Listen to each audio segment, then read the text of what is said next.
కేటీఆర్ లంగో దొంగ అనుకో అంతసేపు. మరి ఇప్పుడు మీరు చేసే లంగ కథల మీద వార్తలు ఎందుకు రాస్తలేరు అనేది ఇప్పుడు నా ప్రశ్న. ఇప్పుడు ప్రజా వాయిస్ పేపర్లో ఒక వార్త వచ్చింది, ఏ పేపర్లో ఈ వార్త నేను చూడలే. ఇంకా ఈవెన్ బీఆర్ఎస్ పేపర్లలో కూడా చూడలే. ఎందుకంటే ఈయన ఇళ్ళకు దుంకుతాడా, అల్లకు దుంకుతాడా, ఎళ్ళకు దుంకుతాడో వాళ్ళకి అర్థమవుతుంది కాబట్టి ఎవడు రాస్తలేడు. వ్యతిరేకంగా రాస్తే మళ్ళీ మన దాంట్లోకి రాకుండా అవుతాడు ఎందుకు అని చెప్పేసి బీఆర్ఎస్ వాళ్ళు రాస్తలేరు. ఇప్పుడు ఏ పేపర్లో కూడా ఈ వార్త రాకపోవడానికి కారణం ఏంటి అనేది ఇప్పుడు మనం తెలుసుకుందాం. ముచ్చట ఏంటంటే ఎమ్మెల్యే వర్సెస్ ఎక్సైజ్ శాఖ నడుస్తుంది కాదయా, హోమ్ మినిస్టర్ వర్సెస్ ఎక్సైజ్ శాఖ నడుస్తుంది. లేదంటే మునుగోడులో ప్రైవేటు ప్రభుత్వం వర్సెస్ రేవంత్ రెడ్డి ప్రభుత్వం నడుస్తుంది. అట్లా రాయాలి, తప్పు రాసి టైటిల్. సో మునుగోడులో నా రూలే నడవాలి అని చెప్పేసి మరి రాజగోపాల్ రెడ్డి గారు చెప్తున్నట. మమ్మల్ని అడ్డుకుంటే కేసులు అని చెప్పేసి ఎక్సైజ్ శాఖ చెప్తున్నట. మునుగోడులో రోజు రోజుకు ముదురుతున్న వైన్ షాప్ల లొల్లట. మునుగోడు నియోజకవర్గంలో వైన్ షాప్ల టైమింగ్స్ విషయంలో ఎమ్మెల్యే రాజగోపాల్ రెడ్డి తగ్గేదేలే అంటుండు. కానీ ఎలక్షన్లప్పుడు మాత్రం తగ్గుతాడు. పైసలు పంచాలి, పొద్దుగాల మబ్బుల 5 గంటలకి వెళ్ళేసి మందు పంచాలి, అప్పుడు ఓట్లు కావాలి, అప్పుడు తగ్గుతారు అన్నమాట. సో ఇప్పుడు తగ్గుతలేడంట. సో నీ రూల్స్ నా దగ్గర నడవంటున్నా ఎక్సైజ్ అధికారులు అంటున్నా. ఇంతవరకు మంచిగానే ఉంది నీ రూల్స్. నువ్వైతే నీ ప్రైవేటు ప్రభుత్వం మన్ను మశానం అని చెప్తున్నావో అవి మా దగ్గర నడవని అధికారులు చెప్తున్నాడు. సో ఇందులో బాంబు పేల్చేవాడు ఇప్పుడు ఆయన ఏం మాట్లాడుతూ చెప్తా. ఎమ్మెల్యే మాత్రం వారి అనుచరులతో మద్యం షాపులు బలవంతంగా మూసివేయించిండు. మధ్యాహ్నం 1 గంట తర్వాతే షాపులు తెరవాలని ఎమ్మెల్యే హుకుం జారీ చేసిండు. ఎమ్మెల్యేకు వ్యతిరేకంగా వైన్ షాప్ ఓనర్లు ఎక్సైజ్ శాఖకు ఫిర్యాదు చేశారు. ఎక్సైజ్ రూల్స్ ప్రకారమే షాపులు తెచ్చుకుంటాయని ఎక్సైజ్ శాఖ తేల్చి చెప్పిందని చెప్పేసి అయిపోయిందా వార్త. సో కంప్లీట్ గా ఆయన అడిగింది ఏంది, వైన్ షాపులు 1 గంటకు తెరుస్తాం. ఊర్లల్లో ప్రజలు ఆగమైపోతారు. పట్టణం లాంటి ప్రాంతాల్లో ఓకే, కానీ పాపం రైతులు పొదుగులు పోయి పని చేసుకొని వస్తేనే వాళ్ళ కుటుంబాలు నడిచే పరిస్థితున్నది. రికార్డుదే కానీ డొక్కాడదు. మరి ఇప్పుడు మీరు పొద్దుగాల మబ్బుల 10 గంటలకే ఓపెన్ చేసి కూర్చుంటే మరి వాళ్ళు కూర్లకు పోతలేరు, పనులకు పోతలేరు, భార్య పిల్లలను ఇబ్బంది పెట్టుకుంటా వైన్ షాప్లకు చుట్టూ తాగి తిరుగుతారు అని చెప్పేసి ఆయన ఎలక్షన్లో వస్తేనేమో దొంగ. ఎలక్షన్ అయిపోగానే పత్తిత్తు అయిపోయి ఆయన మాట్లాడుతున్నప్పుడు. కానీ సో ఆ పత్తిత్తు మాట్లాడే మాటలకు నేను కొంచెం సహకరిస్తున్నావు. పోనీ ఎలక్షన్లప్పుడు లంగ అయితే 10 సార్లు లంగ అయితే ఆడపడు. సో ఎలక్షన్లప్పుడు ఆయన పొద్దుగాల 5 గంటకే మందు పలుస్తాడు. అప్పుడు గెలవాలి కాబట్టి గెలిచినాకనే వేసాలు ఎత్తారు. సో అందులో ఈ వేసాం ఒకటి. ఇప్పుడు ఆయన అడిగే పాయింట్ న్యాయమైందే, ధర్మంగా. ఇంకా మనం మొత్తానికే మొత్తం బంద్ చేయలేము కదా, ఎందుకంటే మనకు ఆదాయం కావాలి. సరే అట్లీస్ట్ 1 గంట దాకా ఓపిక పట్టిరు అబ్బాయి, ప్రజలు ఇబ్బంది పడుతున్నారు, తాగుబోతులు అవుతారు, ఆగమవుతారు అని ఆయన వెలగక్తుండు. ఆయన ప్రైవేటు ప్రభుత్వం అంటుండు కదా, ఆ ప్రైవేటు ప్రభుత్వం ఆయన నడిపిస్తుంది కొద్దిసేపు. ఈ వార్త ఏ ఒక్క పేపర్ల, అది కాంగ్రెస్ కానీ బీఆర్ఎస్ కానీ బీజేపీ కానీ ఏ ఒక్క పేపర్లో ఎందుకు రాలేదంటే, ఎందుకు రాలేదు? బీఆర్ఎస్ వాళ్ళేమో ఈయన మా పార్టీకే దుంకుతాడని భయంతో రాయలే.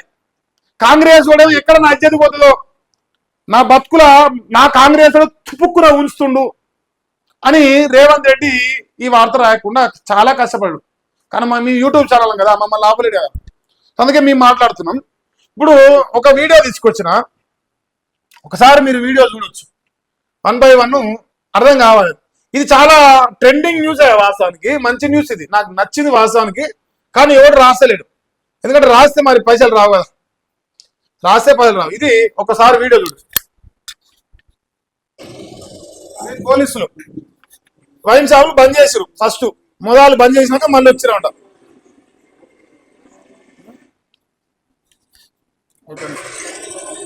ఇట్లా పోలీసు వాళ్ళు నిలబడి ఓపెన్ చేపిస్తారు.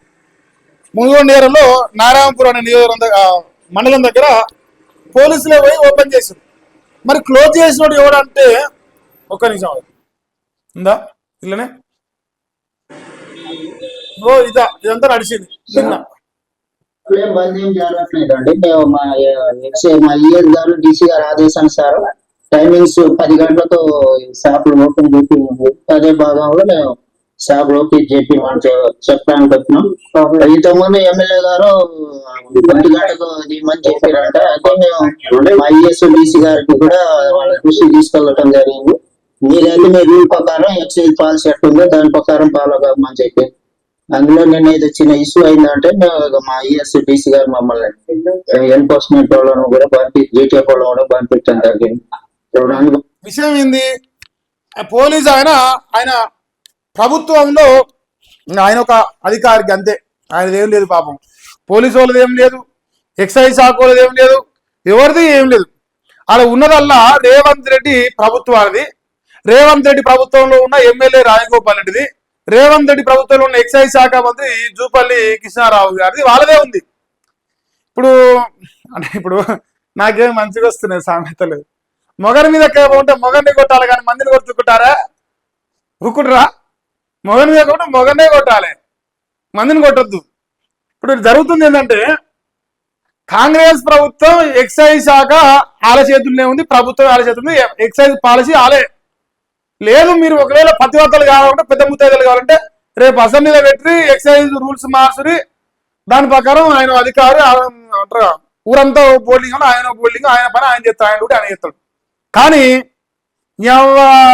గుండాలు పట్టుకొచ్చుకొని బంద్ చేసుకుంటే ఏదన్నా రాజగోపాల్ నేను భారత రాజ్యాంగం ప్రమాణం ఏం గుర్తులేదా మనకు? ప్రమాణం చేసిన నిలబడాలి కదా సారు. ప్రమాణం చేసిన ప్రకారం నువ్వేం చేయాలంటే ఈ ఏతులకు వీడియోలు చేసుకోవడానికి కాదు, కానీ నువ్వు చేయాల్సిన ధర్మమైన పని ఏంటంటే నీ కాంగ్రెస్ పార్టీ ప్రభుత్వం నువ్వు అల్ల ఎమ్మెల్యే ఉన్న వాటి అయితే పిక్కొని రాజీనామా చేయి, పోరాటం చేయి మందు మీద. లేదు నువ్వు మొరగాని అయితే కుసబెట్టి రేవంత్ రెడ్డిని జూపాలి కృష్ణారావు ఎక్సైజ్ శాఖ మంత్రి ఇద్దరు కుసబెట్టి అరే భయ్ మనకు ఆదాయం లేకపోయినా సరే ఒంటిగడకే చెప్తాను వాళ్ళతో పాలసీ మార్పి. కానీ పోలీసులు రోజు ఉంటారా, ఇప్పటి వరకే ఉంటారా? ఈ బెదిరింపులు, ఈ లంగ పనులు కాదు కావాల్సింది.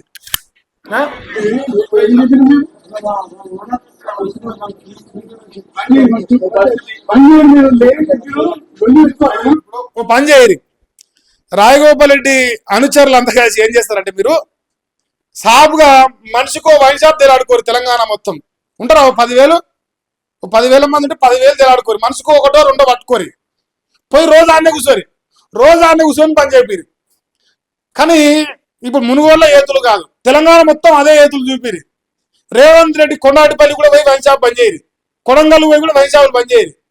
అయితేనేమో దమ్ముంటే అన్ని బంద్ చేయరు, లేదంటే దమ్ముంటే రేవంత్ రెడ్డి కూర్చొని పాలసీ మార్చరి. ఈ దమ్ము లేని దద్దమ్మ లెక్క పోయి వైన్ షాపుల ముందర దౌర్జన్యాలు చేసి రౌడీస్ అని చెప్తానికి మనం రాజగోపాల్ అని నేను ప్రమాణం చేసిన విషయం మర్చిపోకలేదు. రాగద్వేషాలు ఇవన్నీ ఉంటాయి, అల్లా మనకు వస్తుందో రాదు చదువు కానీ నాకు తెలియదు. కానీ సో నేనేమంటానంటే నిజంగా నువ్వు చేసేది మంచి పనే, కానీ మీ సన్నాసి ప్రభుత్వం ఉందే కాంగ్రెస్ ప్రభుత్వం, మీ దద్దమ్మలకు ఈ వైన్ షాపులోను లేకపోతే తాగుబోతులు లేకపోతే మీకు బతికే గది లేదు. ఇప్పుడు ప్రభుత్వాన్ని నడపడానికి వాళ్ళ దయా దాక్షిణ్యాల మీద వాళ్ళు రోజు 4 సార్లు వయసు పోయి 4 కోట్ల లాగితే వాళ్ళ ఎంగిలి బతుకులమే మీ ప్రభుత్వం నడుస్తుంది. రాజన్న ఉన్న విషయం కాదు. దమ్ముంటే మీరు ఒక 6 నెలలు వైన్ షాపులు పనిచేసి మీరు మీ ప్రభుత్వాన్ని నడిపితే మీకు సలాం కొట్టి గురవున అవుతుంది. ఇప్పుడు నీ బాధ ఏమో మంత్రి పదవి వస్తలేదని చెప్పేసి ఏదో ఒకటి బ్లాక్ మెయిల్ చేస్తారు ముందరేసుకుంచి. ఇప్పుడు వైన్ షాపుల జోలి ఓట్లు రాగానే 10,000 పంచుతావు, మళ్ళీ అదేమో ఏతులు మాటలు పొద్దుగా 5 గంటలకే స్పీడ్ పంచుతావు. మళ్ళా ఈ కథలొద్దు, పని కావాలి. ఫైనల్ గా 1 గంట తెరవాలి. దీనికి ఫైనల్ అంటే కీ పాయింట్ ఎక్కడ ఏడ ఉంది? ఎక్సైజ్ శాఖ ఎక్సైజ్ పాలసీ మార్చాలి, మార్పిచ్చేసేయి. నువ్వు హోంమంత్రి అయితే కేసీఆర్ అరెస్ట్ చేస్తావు, నువ్వు ముఖ్యమంత్రి అయితే ఎలగబెడతావు. మరి నువ్వు ఇప్పుడు ఎలగబెట్టి రాదు. ఈ వైన్ షాప్ల టెండర్లే రద్దు చేయను అంటారుగా, ఈ ఎక్సైజ్ పాలసీలో చేంజ్ చేయడం నువ్వు ఇక కళ్ళు కడతాడు. ఇప్పుడు నవ్వు వస్తుంది నాకు. ఇప్పుడు గుడ్లో ఉన్నది వీకరమంటే ఏట్లో ఉన్నది వీక్తాను పోయిందట మనోజ్ అంటామా.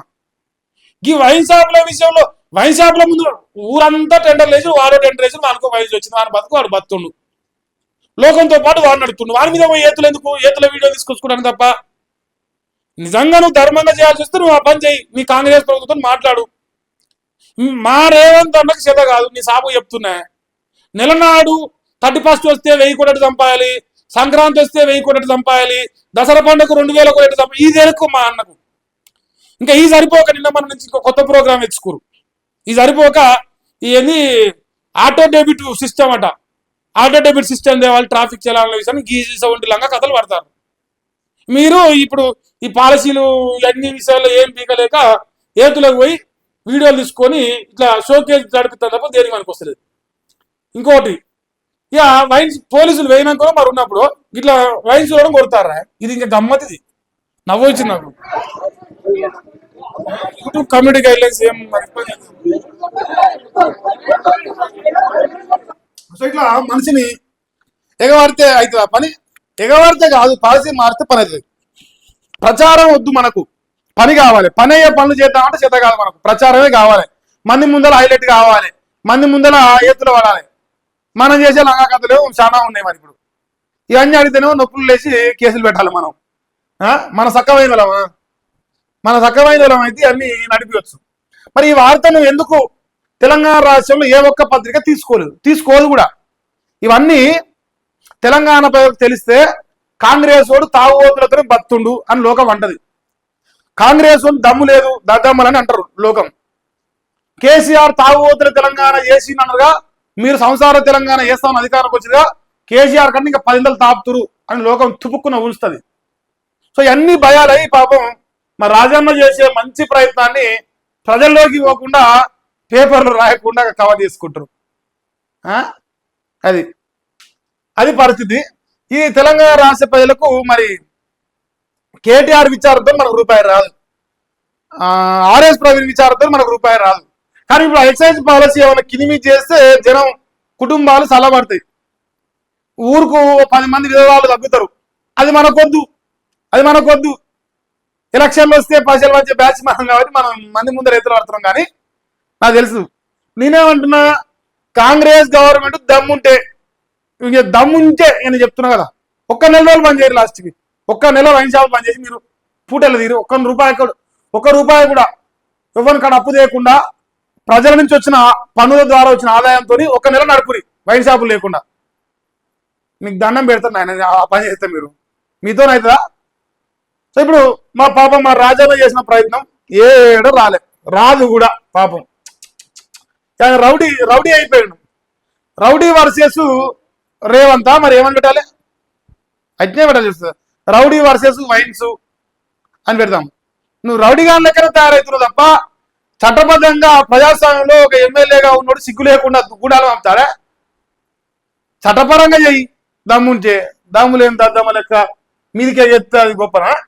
వీడియోలు వేసుకోవడానికి అది పరిస్థితి.